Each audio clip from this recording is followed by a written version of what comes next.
নমস্কাৰ বন্ধুসকল সকলোকে চেনেললৈ স্বাগতম জনাইছো আজি এটা নতুন ভিডিঅৰ সৈতে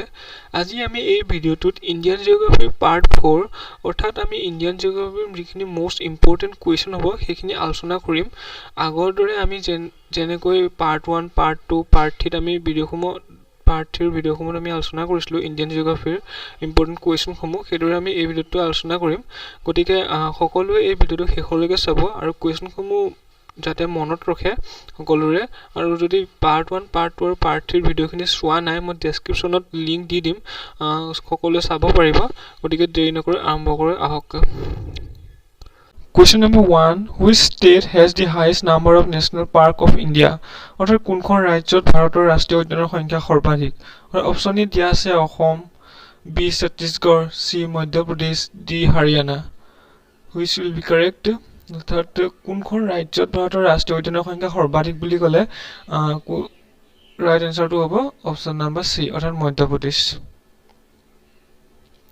Question number 2 Where is the Cloudest Leopard National Park located অৰ্থাৎ Cloudest Leopard ৰাষ্ট্ৰীয় উদ্যান ক'ত অৱস্থিত option A Assam option B Meghalaya option C Tripura option D Mizoram কোনটো কাৰেক্ট হ'ব অৰ্থাৎ Cloudest Leopard যিখন ৰাষ্ট্ৰীয় উদ্যান আছে সেইখন আছে ত্ৰিপুৰাত আছে অৰ্থাৎ নৰ্থ ইষ্টৰ ত্ৰিপুৰাত আছে Tripura is correct option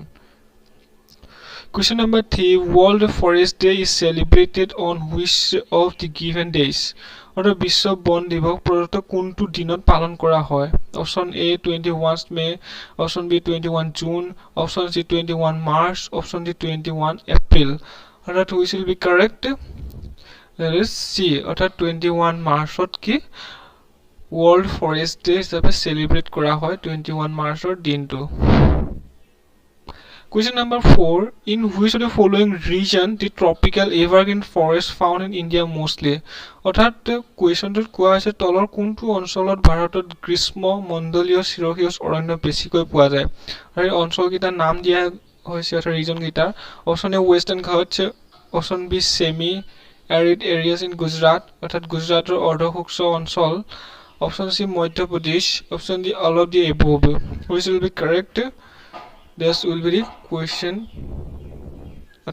This will be the Western Ghat Western Ghat is correct option On the Western Ghat Bharator সৰ্বোচ্চ evergreen forest পোৱা যায় Question number 5 Manos Sanctuary in Assam is known for অৰ্থাৎ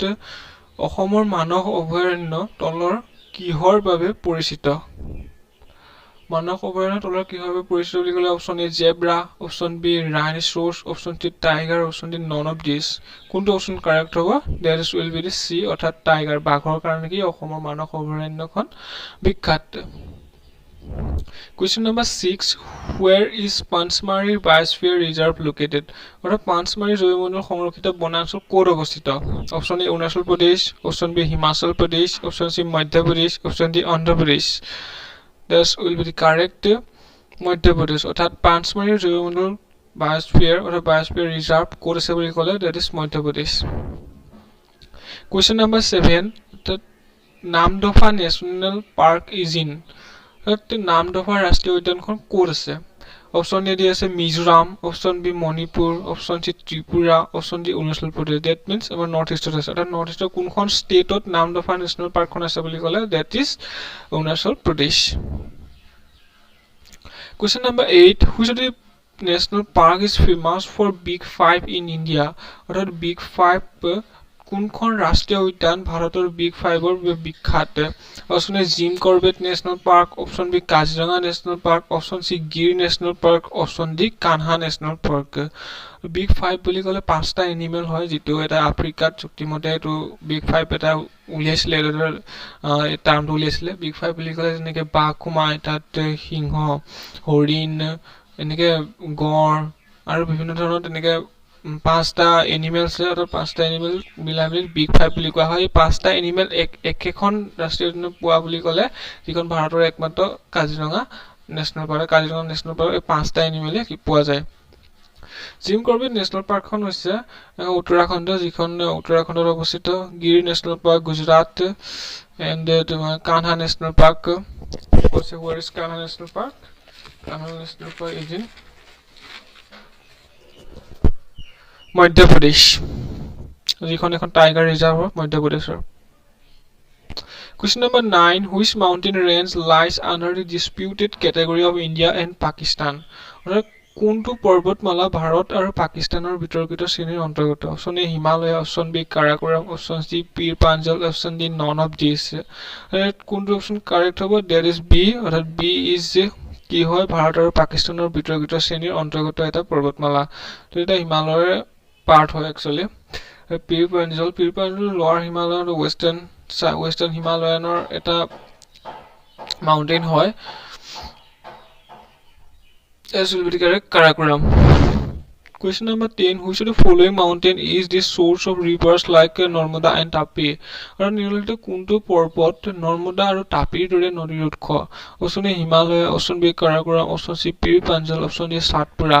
আৰু কোনটো correct হ'ব that will be Satpura মানে নৰ্মদা আৰু টাপিৰ মানে নদীৰ উৎপত্তি কোনটো পৰ্বতমালাৰ পৰা হৈছে সেইটো সুধিছে কোনটো পৰ্বতমালা বুলি ক'লে সাতপুৰা পৰ্বতমালা কি নৰ্মদা আৰু টাপিৰ দৰে নদীৰ উৎস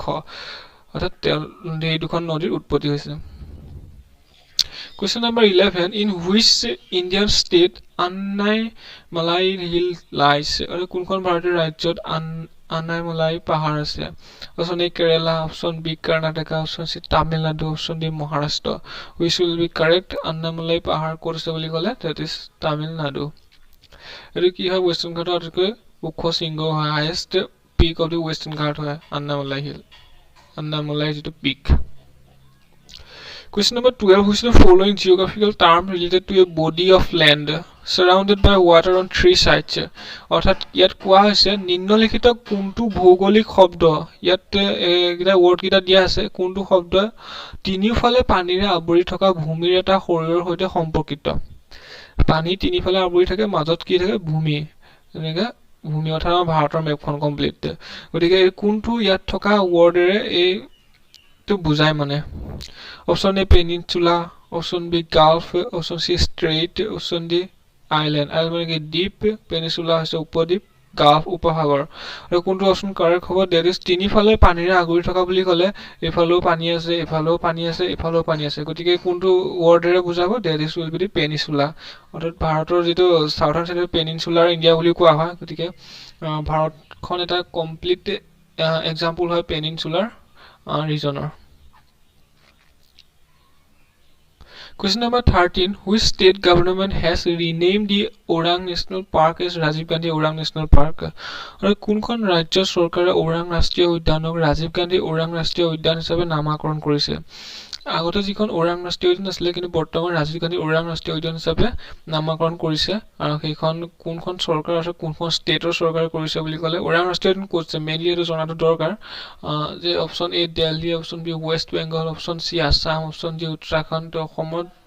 অৰ্থাৎ ওৰাং ৰাষ্ট্ৰীয় উদ্যান কোচ বুলি ক'লে একচুয়ালি অসমতে আছে গতিকে ৰাজীৱ গান্ধী ওৰাং নেশ্যনেল পাৰ্ক কৰা হ'ল ওৰাং নেশ্যনেল পাৰ্কখন এতিয়া বৰ্তমান হেতু অসম চৰকাৰে কৈছে that will be the Assam is correct Question number 14 which among the following rivers is known as Yarlung Sangpo in Tibet অৰ্থাৎ তলৰ কোনখন নদীক তিব্বতৰ Yarlung Sangpo বুলি কোৱা হয় Yarlung Sangpo বুলি ক'লে ইয়াত অপচন দিয়া আছে A Indus option B Jamuna option C Ganga option D Brahmaputra which will be correct তিব্বতত Yarlung Sangpo বুলি জনা যায় কোনখন নদীক that is Brahmaputra ব্ৰহ্মপুত্ৰখনক কি যেতিয়া এখন তাৰ উৎপত্তি স্থলৰ পৰা তিব্বতৰ মাজদি বৈ আহি তেতিয়া অৰুণাচলে দি হৈ অসমৰ সোমাহি তেতিয়া এই তিব্বতৰ অংশত ব্ৰহ্মপুত্ৰ কি বুলি কোৱা হয় Yarlung Sangpo বুলি কোৱা হয়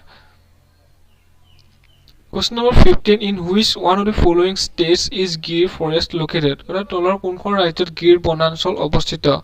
কি হ'ব option A Maharashtra option B Rajasthan option C Haryana option D Gujarat Gir আমি পাইছিলো গিৰ যিখন নেশ্যনেল পাৰ্ক তাতে কোট লোকেটেড বুলি ক'লে that is will be the গুজৰাটত কি গিৰ ফৰেষ্ট লোকেটেড হয়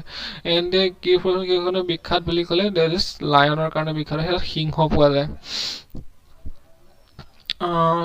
question খন ইমানে আসলে পুনৰা question তেনেকৈ প্ৰতিটো পাৰ্টত আমি আলোচনা কৰি আহিছো পাৰ্ট 1 পাৰ্ট 2 পাৰ্ট 3 দৰে আমি পাৰ্ট 4 টো আজি আলোচনা কৰিলো গতিকে ভিডিও যদি চাই ভাল পালে লাইক কমেন্ট শেয়াৰ সাবস্ক্ৰাইব কৰাৰ লগতে উৎসাহ যোগাব এনেদৰে আগলৈ ভিডিওবোৰ দি যাবলৈ গতিকে ভিডিওটো আজি ইমানটা সামৰণি মাৰিছো ধন্যবাদ